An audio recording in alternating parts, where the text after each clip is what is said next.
At 06:12 on the morning of July 8, 1944, Staff Sergeant Robert Cullen III pressed himself flat against the mud wall of a bocage ditch near the Norman village of Comont, watching an M4 Sherman tank from the 29th Armoured Division attempt to push through a hedgerow. 32 years old, mechanic turned soldier, 32 days in Normandy. He had seen this exact scene play out before. He knew how it would end. The tank's driver gunned the engine. The Sherman lurched forward. Its front tracks bit into the earth bank at the base of the hedgerow and began to climb. The nose tilted upward, 15 degrees, then 30. The belly of the tank swung skyward, exposing 25 millimeters of armor to anything waiting on the other side of the hedgerow. A German 75 millimeter anti-tank gun had been waiting on the other side for exactly this moment. It fired once. The shell punched through the belly armor and detonated inside the hull. The Sherman lurched sideways. Black smoke erupted from every seam. The hatches blew open. No one came out. The tank burned where it sat, half climbing a hedgerow that had stood for 3 centuries, its crew dead inside. Cullen had spoken to one of those men that morning, a driver named Henderson from Ohio. Henderson had shown him a photograph of his 4-year-old daughter during a brief resupply stop, a gap-toothed girl holding a kitten. Henderson carried the photograph in his breast pocket. It burned with him inside the Sherman. Cullen had watched this happen before. He would watch it happen again. By the end of July, he would have witnessed or heard about over 50 tanks destroyed in exactly the same way. Tanks climbing hedgerows, tanks exposing their bellies, tanks burning. The numbers were staggering and growing every day, and no one in the American command structure had found a way to stop it. The bocage of Normandy was not a military fortification. It was a landscape.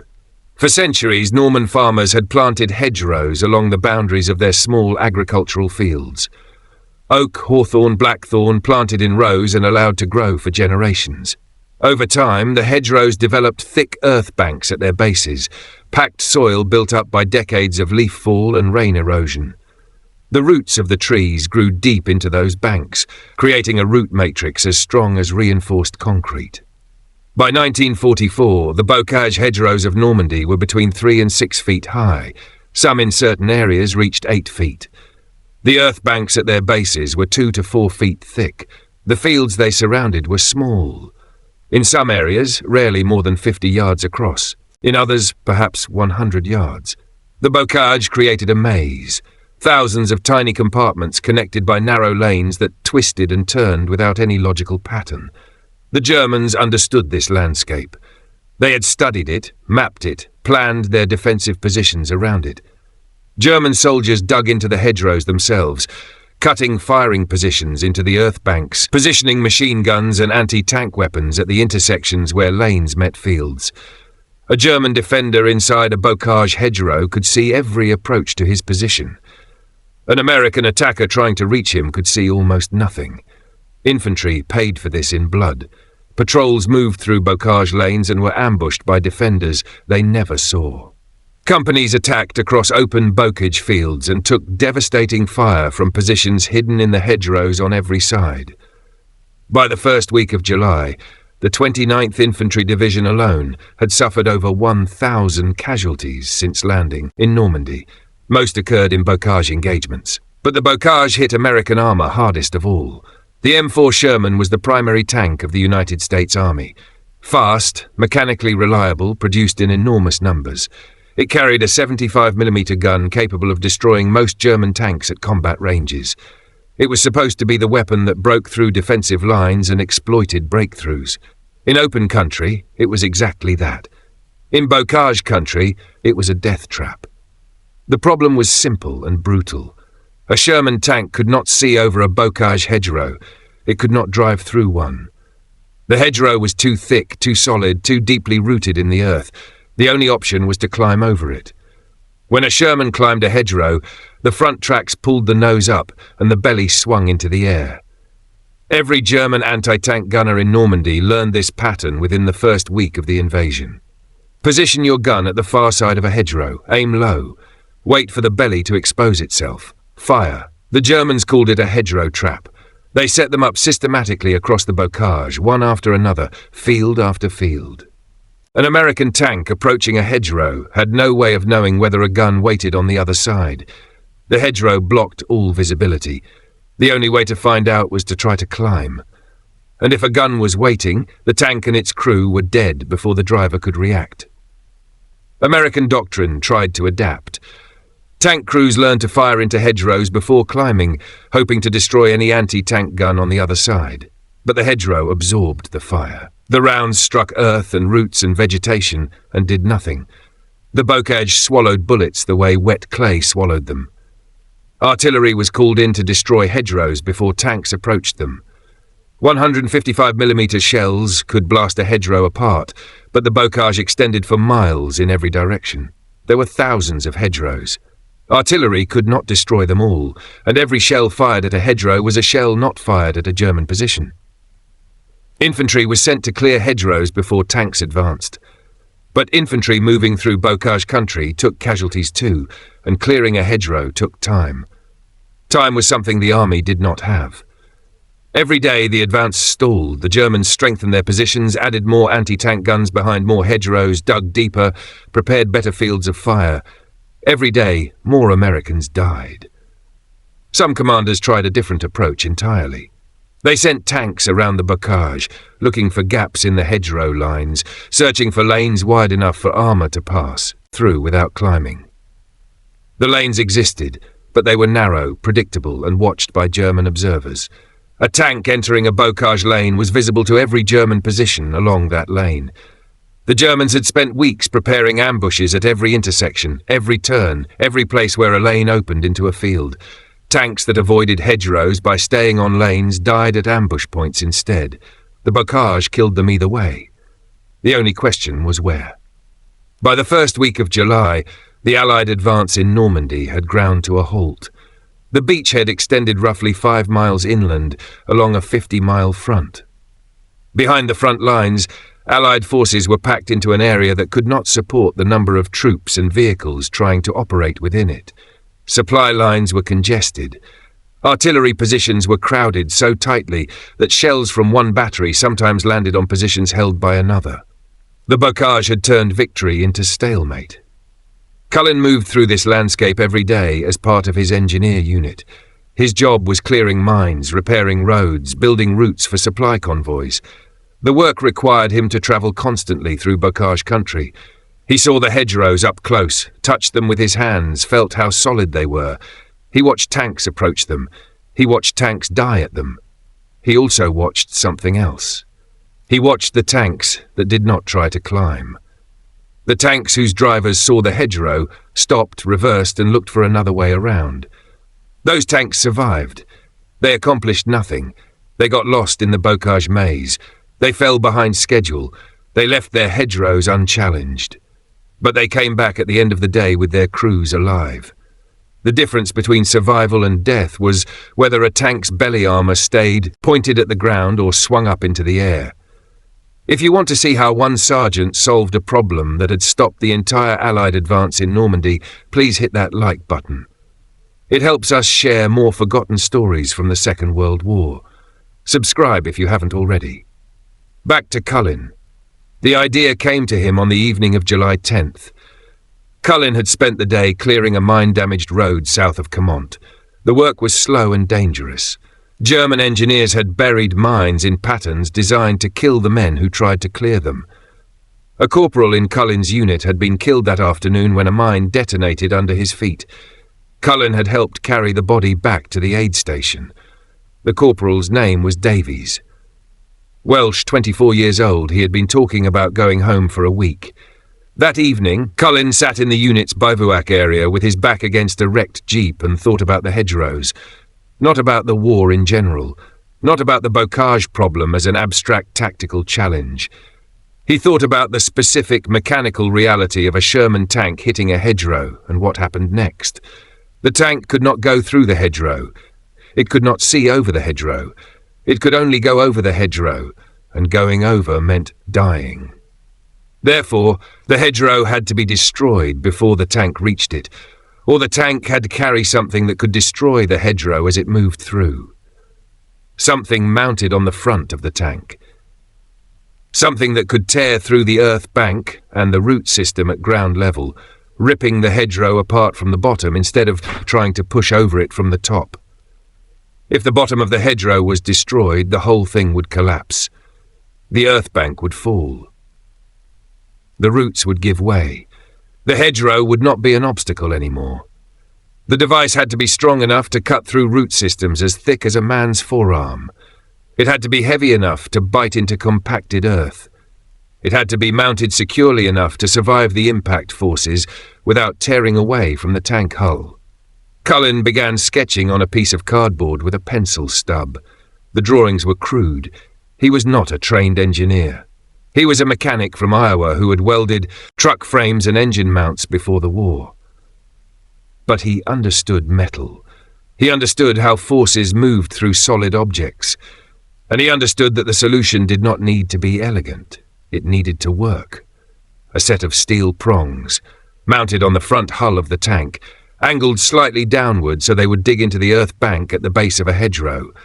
When the tank pushed forward at speed, the prongs would tear through the roots and the earth, and the hedgerow would come apart. The material had to be heavy-duty alloy steel, something thick enough and strong enough to survive repeated impacts with root systems and compacted earth without bending or breaking. The material was everywhere. The Germans had brought anti-tank guns to Normandy in large numbers, the 75mm PaK-40, the 88mm PaK-43, dozens of weapons designed to destroy Allied armour. As Allied forces advanced through bocage country, they captured and destroyed these weapons. Wrecked German anti-tank guns littered the fields in every direction. Most were completely destroyed. Barrels burst, carriages shattered, wheels torn off by artillery or air attack. But the gun prongs, the heavy steel supports that held the weapons in firing position and absorbed the recoil of cannon fire, were built to survive enormous forces. They were made from thick alloy steel, precisely machined, engineered to withstand the repeated shock of firing without deforming. And they were already shaped into prongs. Angled steel teeth, exactly the kind of structure Cullen needed. On the afternoon of July 11th, Cullen found a wrecked German 88mm anti-tank gun in a field 200 yards from his bivouac area. The barrel had been destroyed by American tank fire. The carriage was shattered, but the prong assembly, the steel teeth that had held the weapon in firing position, was intact. 5 prongs, each one 4 inches thick and nearly 3 feet long, made from steel that could absorb the recoil of an 88mm cannon without bending. He pried the assembly free with a crowbar. It weighed close to 500 pounds. He needed a welding rig and a Sherman tank to test his idea. The welding rig belonged to the 17th Engineer Company's maintenance section. Cullen had access to it. He had used it dozens of times during the campaign to repair equipment destroyed by mines and artillery. The Sherman was harder to obtain. Engineer units did not have tanks. Cullen needed to find a tank crew willing to let him modify their vehicle. He found one on July 12th, a Sherman from the 2nd Armoured Division that had thrown a track during a bocage engagement and was sitting in a maintenance area waiting for repairs. The crew chief, a sergeant named Wilson, listened to Cullen's explanation and agreed without hesitation. They had nothing to lose. If the modification worked, maybe the next hedgerow would not kill them. If it did not work, they would cut the prongs off and go back to dying the standard way. Cullen and 2 volunteers from his unit began welding at 2100 hours on July 12th. The night was warm and humid. Insects buzzed around the arc welder's light. Distant artillery rumbled to the north. The air smelled like cordite and engine oil and the green vegetation of the bocage. The work was harder than Cullen had expected. The prongs had to be mounted at precisely the right angle. Too steep, and they would dig into the ground and stop the tank. Too shallow, and they would ride over the hedgerow base instead of cutting through it.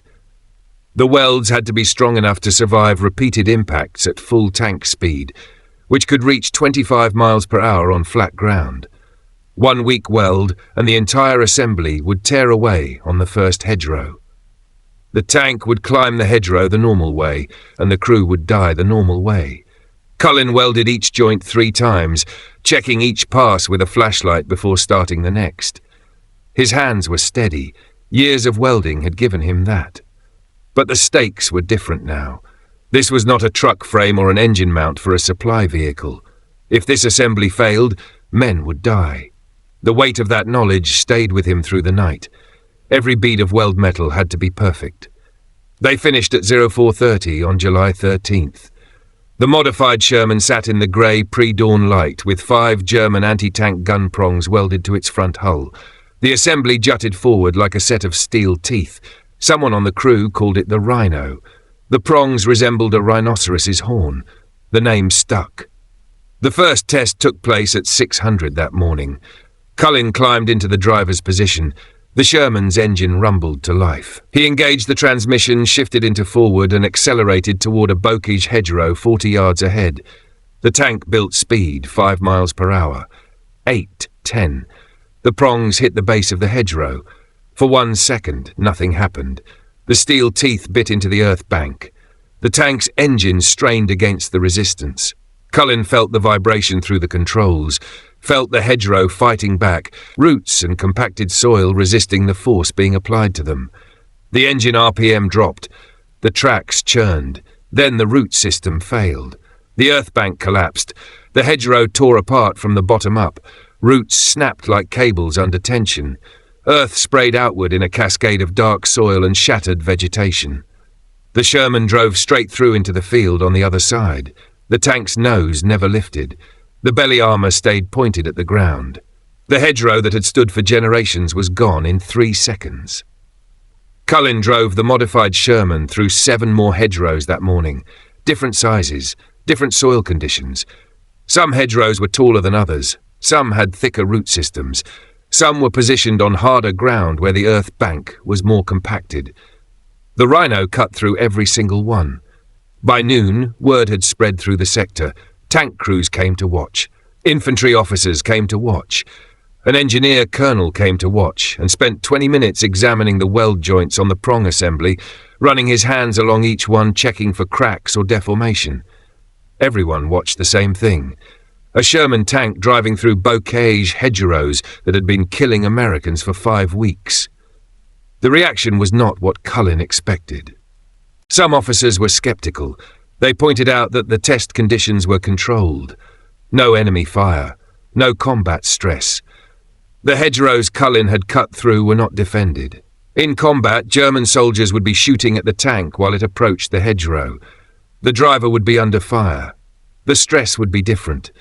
The technique might not work when lives depended on it. Others pointed out that 500 pounds of steel welded to the front of a tank would slow it down, would affect its handling, would change its center of gravity, had not been stress tested by engineers, had not been approved by anyone with authority to approve modifications to army equipment. Cullen had heard similar objections before. The engineering officer at the 17th Engineer Company had made the same arguments when Cullen first mentioned his idea. Unauthorized modification, non-standard installation, no engineering approval, no safety testing. The same language used to reject every field improvisation that threatened to disrupt the established chain of development and procurement. But the hedgerows were still killing tanks, and the Rhino had cut through 8 of them that morning without failing once. Lieutenant General Omar Bradley, commander of the U.S. First Army, received a report that afternoon. Bradley had been searching for a solution to the hedgerow problem for weeks. He had ordered his staff to study the problem. He had consulted with armored division commanders, with engineers, with anyone who might have an answer. No one had produced one that worked. Now a staff sergeant with a welding torch had done it in one night. Bradley ordered an immediate demonstration.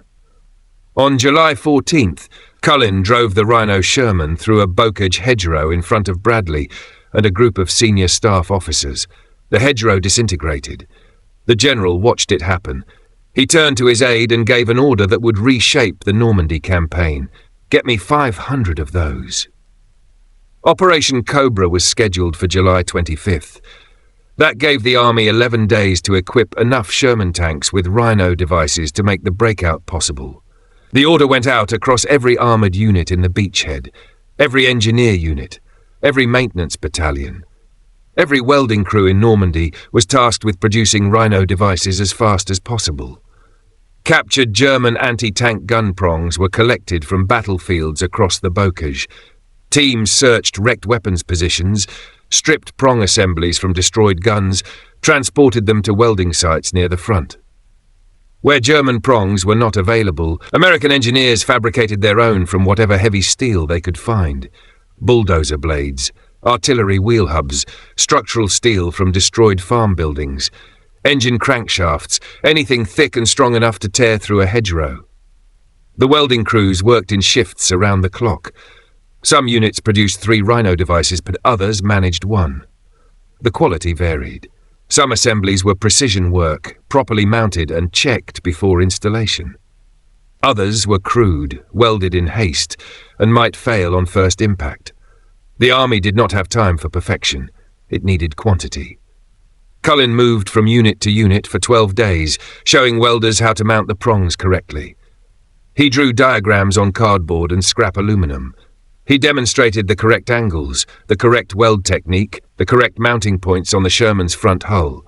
He inspected welds and ordered them redone when they were too weak. He slept when he could, which was not often. The modification that had taken him 1 night to conceive was now being replicated across an entire army, and every one of those replications had to be strong enough to survive combat. By July 24th, the night before Operation Cobra, approximately 500 Sherman tanks in the Normandy beachhead carried Rhino devices. Some estimates placed the number higher, closer to 600. The exact count was difficult to maintain because tanks moved constantly between units and not every modification was documented in official records. Operation Cobra launched on July 25, 1944. The assault began with a massive carpet bombing campaign. American heavy bombers dropped over 12,000 tons of bombs on German positions along a 7-mile front south of St. Lo. The bombing devastated the German defensive line. Artillery followed, then infantry, then armor.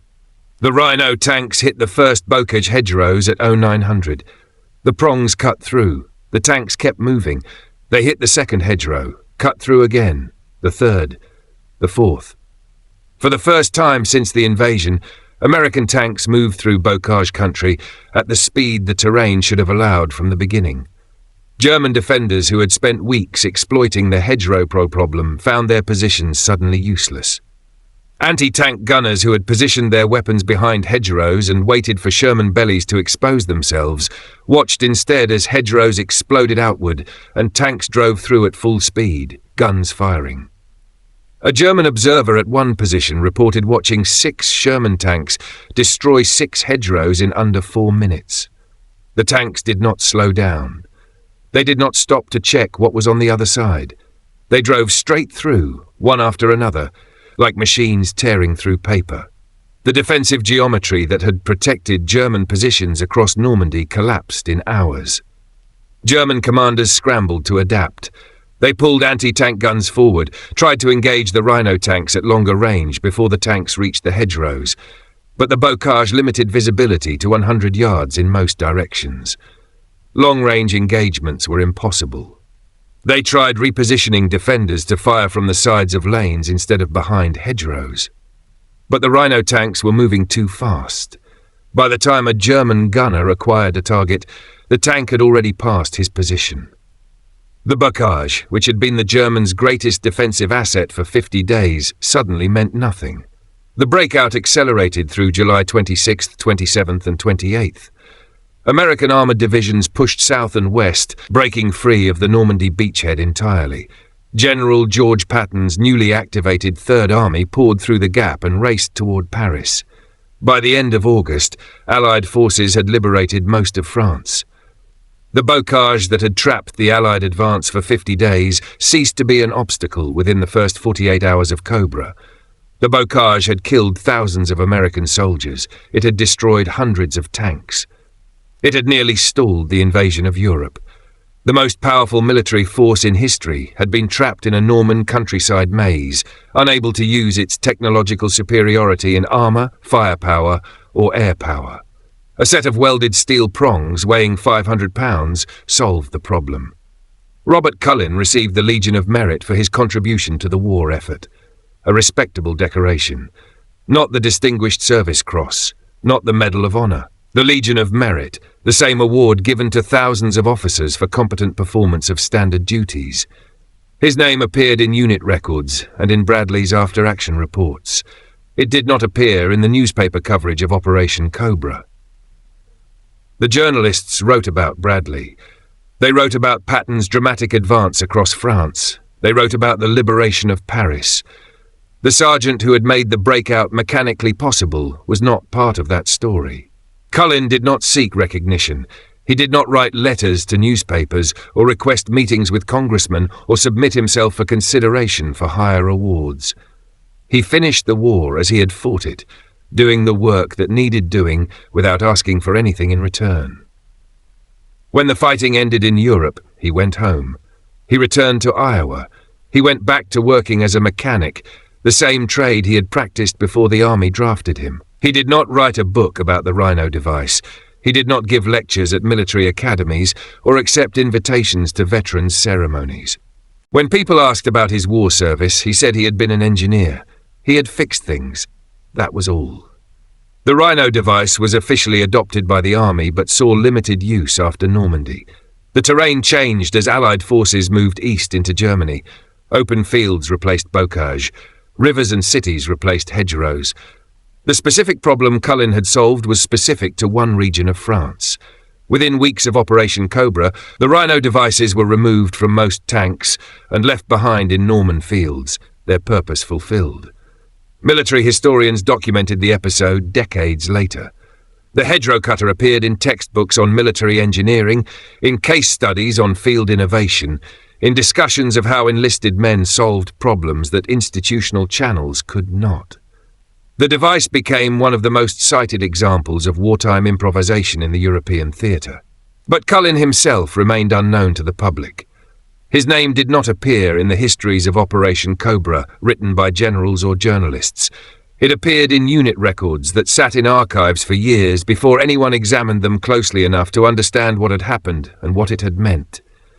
Robert Cullen III died in 1995. He was 83 years old. His obituary noted his military service. It mentioned the war. It did not mention the Rhino device. It did not mention that he had helped break the Allied deadlock in Normandy. It did not mention that without his invention, Operation Cobra might have been delayed by weeks or months, and the liberation of France might have come much later than it did. The bocage of Normandy still exists. Tourists drive through it on summer afternoons, admiring the ancient hedgerows, the small fields, the quiet Norman countryside. They do not know that for 50 days in the summer of 1944, those hedgerows nearly stopped the war, and they do not know the name of the sergeant who figured out how to tear them down. If this story moved you the way it moved us, do me a favor, hit that like button. Every single like tells YouTube to show this story to more people. Hit subscribe and turn on notifications. We're rescuing forgotten stories from dusty archives every single day. Stories about sergeants who changed wars with a welding torch and a set of steel teeth. Real people, real innovation. Drop a comment right now and tell us where you're watching from. Are you watching from the United States, United Kingdom, Canada, Australia? Our community stretches across the entire world. You're not just a viewer, you're part of keeping these memories alive. Tell us your location. Tell us if someone in your family served in the European theatre. Just let us know you're here. Thank you for watching, and thank you for making sure Robert Cullen doesn't disappear into silence. These men deserve to be remembered, and you're helping make that happen.